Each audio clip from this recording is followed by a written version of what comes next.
আধাৰ কাৰ্ডক লৈ আহিছে নতুন আপডেট। তো আধাৰ কাৰ্ডক লৈ কি আপডেট আহিছে আপোনালোকক যিটো দেখুৱাব খুজিছোঁ, আধাৰ কাৰ্ডক লৈ যিটো মামাই এটা বিশেষ আপডেট দিছে। এতিয়াৰ পৰা যিটো 18 বছৰৰ প্লাছৰ লোকে আধাৰ কাৰ্ডৰ যিটো নিষিদ্ধ কৰি দিয়া হৈছে। যদি আপুনি 18 বছৰ হয় তেনেহ'লে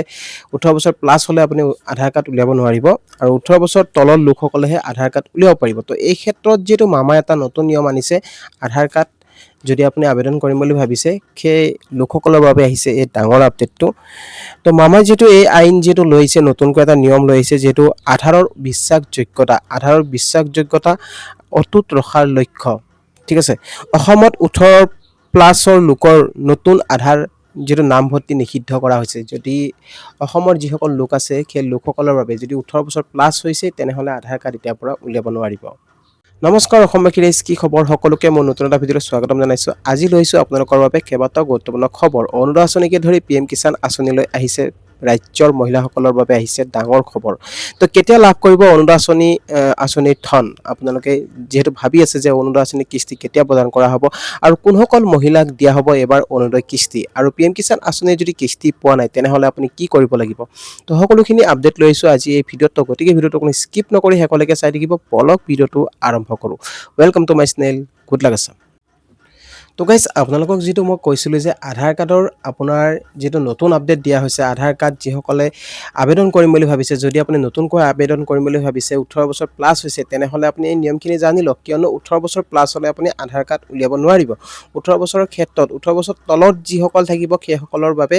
এই আইন যোগ্য নহয়। ঠিক আছে, ইয়াত কি লিখিছে, এই সিদ্ধান্ত কিয় লোৱা হৈছে যিটো মামাই আপোনালোকক জনাইছে হা। ৰাজ্যৰ অধিকাংশ জিলাৰ আধাৰ নামভৰ্তিৰ লক্ষ্য পূৰণ কৰাৰ লগতে অতিক্ৰম কৰিছে। ৰাজ্যত যিহেতু অধিকাংশ জিলাত যিহেতু নামভৰ্তি আধাৰ কাৰ্ডত যিহেতু বহুখিনিয়ে নামভৰ্তি হৈ গৈছে বা আধাৰ কাৰ্ড বনাইছে, সেইকাৰণে যিটো বহুত অতিক্ৰম কৰিছে আৰু অনুপ্ৰৱেশকাৰীৰ ভুৱা নথি পত্ৰৰ জৰিয়তে আধাৰত নামভৰ্তি কৰাৰ আশংকা বৃদ্ধি পাইছে। ইয়াত মেইন উদ্দেশ্যটো এইটোৱে যে আপোনালোকে সকলোৱে বুজি পাইছে চাগে, আধাৰ কাৰ্ডটো এই কাৰণে প্ৰযোজ্য কৰা হৈছে, নতুন নিয়ম এই কাৰণত দিয়া হৈছে যে যিটো কিছুমান বাহিৰৰ মানুহ যিটো ইয়াত সোমাই যায় বা আধাৰ কাৰ্ড বনাই লয়, তো তেনেকৈ যিটো ভাৰতৰ নাগৰিক হ'বলৈ চেষ্টা কৰে, তো সেইকাৰণে এই নিয়মটো যিটো মামাই যিটো উলিয়াই দিছে। আৰু কি ব্যৱস্থা গ্ৰহণ কৰা হৈছে ইয়াত কৈছে যে 18 বছৰৰ ঊৰ্ধ্বৰ ব্যক্তিৰ নতুন আধাৰ নামভৰ্তিত নিষেধাজ্ঞা। যিসকল 18 বছৰ বয়স হ'ব, যদি আপুনি আধাৰ কাৰ্ড বনাম বুলি ভাবিছে তেতিয়াহ'লে 18 বছৰ তলত হ'ব লাগিব, আৰু 18 বছৰ ওপৰত যদি হয় তেনেহ'লে আধাৰ কাৰ্ড আপুনি বনাব নোৱাৰিব। কিয় কৈছে 18 বছৰৰ ঊৰ্ধ্বৰ ব্যক্তিৰ নতুন আধাৰ নামভৰ্তিত নিষেধাজ্ঞা, 18 বছৰ প্লাছ হ'লে আপুনি আধাৰ কাৰ্ডৰ যিটো আপুনি উলিয়াব নোৱাৰিব। ইয়াৰ জৰিয়তে অনুপ্ৰৱেশকাৰীয়ে আধাৰৰ মাধ্যমেৰে অনুপ্ৰৱেশ যিবিলাক ধৰক বাহিৰা লোক আছে, বাংলাদেশী লোক হওক বা তেনেকুৱা যিহেতু বাহিৰৰ পৰা লোক যিটো সোমাই আহে, তো যিহেতু আধাৰ কাৰ্ড বনাই লয়, তো সেইকাৰণে আধাৰ কাৰ্ডৰ ক্ষেত্ৰত এই নিয়মটো যিটো জাৰি কৰা হৈছে। আৰু ইয়াত কৈছে যে ইয়াৰ জৰিয়তে অনুপ্ৰৱেশকাৰীয়ে আধাৰৰ মাধ্যমেৰে বৈধতা লাভ কৰাৰ পথ ৰুদ্ধ হ'ব। সেইকাৰণে যিটো এই বস্তুটো বন্ধ কৰিছে। আৰু কোনসকল এই সিদ্ধান্তৰ বাহিৰত থাকিব, এতিয়া যিটো কৈছে যে কোনসকল লোকে আধাৰ কাৰ্ড আবেদন কৰিব পাৰিব, এই ক্ষেত্ৰতো আপোনালোকক কৈছে যে 18 বছৰ তলৰ কিশোৰৰ ক্ষেত্ৰত এই সিদ্ধান্ত প্ৰযোজ্য নহ'ব। যিসকল 18 বছৰৰ তলত শিশু আৰু কিশোৰ আছে সেইসকলৰ বাবে এই আইন যিটো প্ৰযোজ্য নহ'ব। আৰু অনুসূচিত জনজাতি, ST আৰু চাহ বাগিচা সম্প্ৰদায়ৰ লোকসকলক 31 মাৰ্চ 2027 পৰ্যন্ত বিশেষ ৰেহাই প্ৰদান কৰা হৈছে। আৰু এই ক্ষেত্ৰত যিহেতু চাহ বাগিচাৰ যিসকল লোক আছে, SC আৰু ST লোক আছে, সেইসকলক 31 মাৰ্চৰ 2027 তাৰিখ পৰ্যন্ত আপোনালোক যদি ৰেহাই দিয়া হৈছে, সেই লোকসকলক 27 তাৰিখ পৰ্যন্ত 31 মাৰ্চ 2027 পৰ্যন্ত তেওঁলোকে আধাৰ কাৰ্ড আবেদন কৰিব পাৰিব। 18 বছৰ প্লাছ হ'লেও পাৰিব, 18 বছৰ তলত হ'লেও পাৰিব। এই ক্ষেত্ৰত তেখেতসকলৰ কোনো নিয়ম দিয়া নাই, 31 মাৰ্চ যিটো 2027টো থৈ দিয়া হৈছে। তো গাইছ, আপোনালোকে নিশ্চয় বুজি পালে যিটো আধাৰ কাৰ্ডক লৈ এই আপডেটটো যিটো মুখ্যমন্ত্ৰীয়ে যিটো জনাইছে, এতিয়াৰ পৰা আধাৰ কাৰ্ড আপোনালোকৰ 18 বছৰ ওপৰত হ'লে আপুনি উলিয়াব নোৱাৰিব, আৰু 18 বছৰ তলত যদি হয় তেনেহ'লে আপুনি আবেদন কৰিব পাৰিব। তো এতিয়া যিটো আপোনালোক নেক্সট খবৰ দিব ওলাইছোঁ, অৰুণোদয় আঁচনিৰ ক্ষেত্ৰত কেনেকুৱা নিয়ম হ'ব। কেতিয়াৰ পৰা আপুনি লাভ কৰিব অৰুণোদয় আঁচনিৰ কিস্তি। তো মামা যিটো এতিয়া যিটো আপোনালোকক আপডেট জনাইছে ফেচবুক যোগে যিটো লাইভ যোগে জনাইছে যে এবাৰৰ পৰা যিটো 18 আপোনাৰ 1 আগষ্টৰ পৰা 1 আগষ্টৰ পৰা যিটো লাগু হ'ব চৰকাৰী আঁচনিসমূহ যিসমূহ চৰকাৰী আঁচনি আছে সেই চৰকাৰী আঁচনিসমূহ মানে 1 আগষ্টৰ পৰা আপোনালোকে মানে লাভ কৰিব পাৰিব 1 আগষ্টৰ পৰা এবাৰ কোনসকল মহিলা লাভ কৰিব পাৰিব যিসকল মহিলাৰ অৰুণোদয় আঁচনি ভেৰিফাই লিষ্টত যদি আপোনাৰ নাম আহিছে আপোনাৰ যদি কোনো অসুবিধা হোৱা নাই আপোনাৰ বেনিফিচিয়াৰী লিষ্টটো আপোনাৰ নাম আছে বা আপোনাৰ যদি কোনো ধৰক আপোনাৰ যিটো আপোনালোকৰ আধাৰ শেডিং বেংক একাউণ্টৰ লগত যদি শেডিং হৈ আছে আপোনাৰ কোনো সমস্যা হোৱা নাই ঠিক আছে আপুনি পূৰ্বতে যদি 9000 টকা আপোনাৰ একাউণ্টত সোমাইছে তেনেহলে এবাৰ আপুনি আকৌ 1250 টকা লাভ কৰিব পাৰিব তেনে ক্ষেত্ৰত আপোনাৰ যেটো মামাই এতিয়ালৈকে যেটো নতুন যেটো আপডেট জনোৱা নাই কি কৰিব লাগিব কিন্তু পাঁচটা নিয়ম আপোনালোকক বান্ধি দিয়া হৈছিলে সেই পাঁচটা নিয়মৰ ভিতৰত আপোনালোকক থাকিব লাগিব আৰু পাঁচটা নিয়মৰ যিসকল মহিলা পাঁচটা নিয়ম মানি চলিব সেইসকল মহিলাহে যেটো অৰুণোদয় আঁচনি কিস্তি লাভ কৰিব পাৰিব যদিহে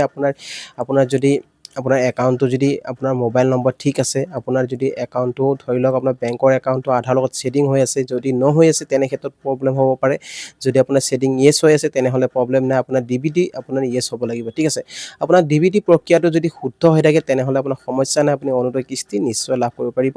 আৰু কোনসকল মহিলাৰ ক্ষেত্ৰত যেটো এই আইন হ'ব যিসকল মহিলা অৰুণোদয় আঁচনি আগতে যদি নতুনকৈ আবেদন কৰিছে সেই মহিলা সকলৰ ক্ষেত্ৰত যেটো এই আইন মানে পাঁচটা নিয়ম হ'ব পাৰে নতুনকৈ আবেদন কৰা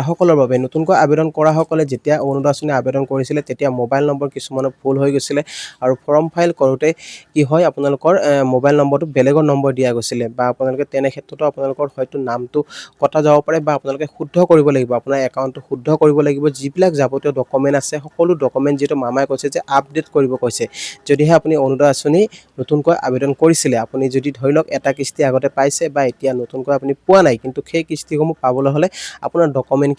ডকুমেন্টসমূহ আপডেট হ'ব লাগিব আপোনাৰ ডকুমেন্টসমূহ যেতিয়া আপডেট হ'ব তেতিয়া আপুনি ক্লিয়াৰলি যেটো মাহত আপোনালোকক 1250 টকা দিয়া হয় সেই 1250 টকাটো আপুনি মাহে মাহে লাভ কৰিব পাৰিব আপোনাৰ তেনে ক্ষেত্ৰত কোনো ধৰণৰ আপোনাৰ সমস্যা নহয় তো এতিয়া মেইন কথাটো হৈছে কি যিসকল পুৰণি হিতাধিকাৰী আছে পুৰণি হিতাধিকাৰীৰ ক্ষেত্ৰত এই নিয়ম একে হ'ব নেকি সব পুৰণি হিতাধিকাৰীৰ ক্ষেত্ৰত এনেকুৱা একো নিয়ম নাই মাত্ৰ আপোনালোকে এটা কথা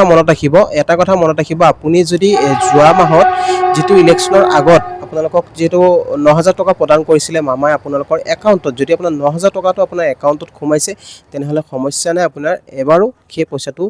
সেই একাউণ্টটোতে আপোনাৰ পইচা সোমাবলৈ আৰম্ভ কৰিব কিন্তু আপোনাক টেনচন ল'ব নালাগে যেটো মামা কৈছে যে যিসকলে 9000 টকা পূৰ্বতে লাভ কৰিছিলে একাউণ্টত সেই একাউণ্টটোতে মানে 1 আগষ্টৰ পৰা যেটো লাগু হৈ যাব 1 আগষ্টৰ পৰা পূৰ্বৰ দৰে যেটো অৰুণোদয় আঁচনি আপোনালোকে লাভ কৰিব পাৰিব যদিহে আপোনাৰ একাউণ্টটো ঠিকে আছে আৰু আপোনাৰ একাউণ্টত যদি কোনো ধৰণৰ প্ৰবলেম হোৱা নাই তো গাইস আপোনালোকে নিশ্চয় বুজি পাইছে যেটো অৰুণোদয় কিস্তি এবাৰ মানে যেটো আপোনাক কৈছে 1 আগষ্ট মানে 2-3-4 তাৰিখৰ ভিতৰত মানে 2-3 তাৰিখৰ ভিতৰত আপোনালোকৰ কিস্তি মানে আপোনালোকৰ একাউণ্টত প্ৰদান কৰিব যেটো মামাই যেটো জনাইছে ঠিক আছে তো আপোনালোকে নিশ্চয় বুজি পাইছে তো অৰুণোদয় আঁচনি ক্ষেত্ৰত আপোনালোকৰ কোনো ধৰণৰ নতুন নিয়ম আহা নাই মাত্ৰ এটা নতুন সকলৰ বাবে যেটো নতুন হিতাধিকাৰী আছে সেই হিতাধিকাৰী সকলৰ বাবে অলপ নতুন আপডেট দিয়া হৈছে পাঁচটা নিয়মৰ ভিতৰত আপোনালোকে থাকিব লাগিব আপোনাৰ পিআৰসি থাকিব লাগিব ডিবিটি আপোনাৰ ইয়েস হ'ব লাগিব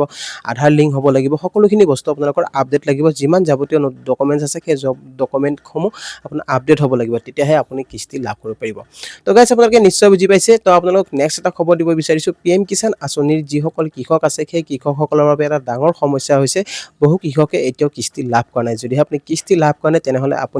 আপুনি সিএসসি চেণ্টাৰত যাওক আপোনাৰ যেটো মোবাইল নম্বৰ আছে সেই মোবাইল নম্বৰটো দি আপুনি চেক কৰক যে আপোনাৰ ষ্টেটাসটো ঠিকে আছে নে নাই আপোনাৰ পিএফএমএছ ভেৰিফাই মানে আপোনালোকৰ যেটো কৈছে যে কেৱাইসি লেন্ড শেডিং আৰু আধাৰ শেডিং যদি আপোনাৰ ইয়েস হৈ আছে তেনেহলে আপোনাৰ পইচা সোমাইছে আৰু যদি পইচা সোমোৱা নাই তেনেহলে আপুনি এটা কাম কৰি চাব পাৰে আপোনাৰ যেটো ওয়েবসাইট আছে পিএফএমএছ তাত গৈ আপোনালোকে পেমেন্ট ষ্টেটাসটো চেক কৰিব পাৰে যদি আপোনাৰ পেমেন্ট ষ্টেটাসত আপোনাৰ পেমেন্টটো আপোনাৰ ইয়েস লিখা আছে যদি আপোনাৰ পেমেন্টটো মানে আহিছে বুলি তাত দেখাইছে তেনেহলে আপোনাৰ বেংকত নিশ্চয় সোমাব আৰু বেংকত যদি কিবা কাৰণত যদি আপোনাৰ পইচাটো অহা নাই তেনেহলে আপুনি 72 ঘণ্টা ওয়েট কৰিব পাৰে আপোনাৰ একাউণ্টৰ হয়তো প্ৰবলেম হ'ব পাৰে বা কেৱাইসিৰ প্ৰবলেম হ'ব পাৰে যদি আপুনি কেৱাইসি দিয়া নাই তেনেহলে কেৱাইসি আপুনি আপডেট কৰি দিব নিশ্চয় আপোনাৰ পইচাটো আপোনাৰ একাউণ্টত আহি যাব কোনসকল কৃষকে লাভ কৰিব এই পিএম কিষাণ আঁচনিৰ ধন আপোনালোকক মই আগতে কৈছিলো তিনিটা কাম আপোনালোকে যদি কৰিছে কেৱাইসি লেন্ড শেডিং আৰু আধাৰ টু বেংক একাউণ্ট শেডিং এই তিনিটা কাম যিসকলে কৰিছে সেইসকলৰ কোনো সমস্যা নাই আপোনালোকৰ যেটো কিস্তি আপোনালোকক চৰকাৰে প্ৰদান কৰি আহিছে সেই কিস্তিসমূহ আপোনালোকে টাইম টু টাইম পাই থাকিব পাৰিব তো গাইছ আপোনালোকে নিশ্চয় বুজি পাইছে আৰু এটা খবৰ দিব বিচাৰিছোঁ নিযুত মইনা আঁচনি এতিয়াৰ পৰা আকৌ লাগু হৈ যাব যিসকলে আগতে পাই আহিছে ঠিক আছে যিসকল ছাত্ৰ ছাত্ৰী আছে সেই ছাত্ৰ ছাত্ৰীসকলক মাহেকত যে আপোনালোকক যিটো কিস্তি মানে আপোনালোকক পইচা তোমালোকক ছাত্ৰ ছাত্ৰীসকলক যিটো কিস্তি প্ৰদান কৰি আহিছিলে মামাই যিহেতু জনাইছিলে আপোনালোকক তোমালোকক যিটো একাউণ্টত পইচা দিছিলে ছাত্ৰ ছাত্ৰীসকলৰ তো সেই আপডেটটো মই দিব বিচাৰিছোঁ যিসকল ছাত্ৰ ছাত্ৰীয়ে আপোনাৰ যিসকল ছাত্ৰ ছাত্ৰী নিযুত মইনা যিসকল ছাত্ৰ ছাত্ৰী আছে সেই ছাত্ৰ ছাত্ৰীসকলে প্ৰতি মাহে যে ধৰক আপোনালোকে একাদশ আৰু দ্বাদশ শ্ৰেণীৰ ছাত্ৰী হ'লে 1000 টকাকৈ সোমাইছিলে আৰু স্নাতক প্ৰথম বৰ্ষ আৰু তাৰ ওপৰৰ ছাত্ৰীসকলৰ বাবে যিটো 1250 টকাকৈ দি আছিলে মামাই আৰু স্নাতকোত্তৰ প্ৰথম বৰ্ষ আৰু তাৰ ওপৰৰ বি এড ছাত্ৰসমূহে যিটো 2500 টকাকৈ লাভ কৰিছিলে তো ছুটি ৰেহাই জুন আৰু জুলাই মাহত কোনো ধৰণৰ ধন প্ৰদান কৰা নহয় তো জুন জুলাইত এই ধন যেটো প্ৰদান কৰা নহয় বুলি কৈছিলে কিন্তু এতিয়াৰ পৰা জুন জুলাইটো লাভ নকৰে কিন্তু আপোনালোকে আগষ্টৰ পৰা লাভ কৰিব তোমালোকে যেটো আগষ্টৰ পৰা লাভ কৰিব পাৰিবা এই আঁচনিৰ সুবিধা যিসকল নিযুত মইনা আঁচনিৰ জৰিয়তে লাভ কৰি আছিলে 1000 আৰু 1250 আৰু 2500 টকা 2500 টকা যেটো লাভ কৰি আছিলে এতিয়া আকৌ সেই আঁচনিটো মানে আকৌ লাগু হৈ যাব যেটো জনাইছে প্ৰতি মাহে 10 তাৰিখে এই আঁচনি প্ৰদান কৰে এবাৰ যেটো দিয়া হ'ব পাৰে এই আঁচনিৰ ধন নিযুত মইনা আঁচনিৰ ধন কেতিয়াবা লাভ কৰিব পাৰিব হয়তো 10 আগষ্টৰ পৰা লাভ কৰিব পাৰে এই আঁচনিৰ সুবিধা তো নিযুত মইনা আঁচনিৰ যিসকল ছাত্ৰ ছাত্ৰীয়ে লাভ কৰি আছিলে আকৌ এই সুবিধাসমূহ চৰকাৰে মুকলি কৰিব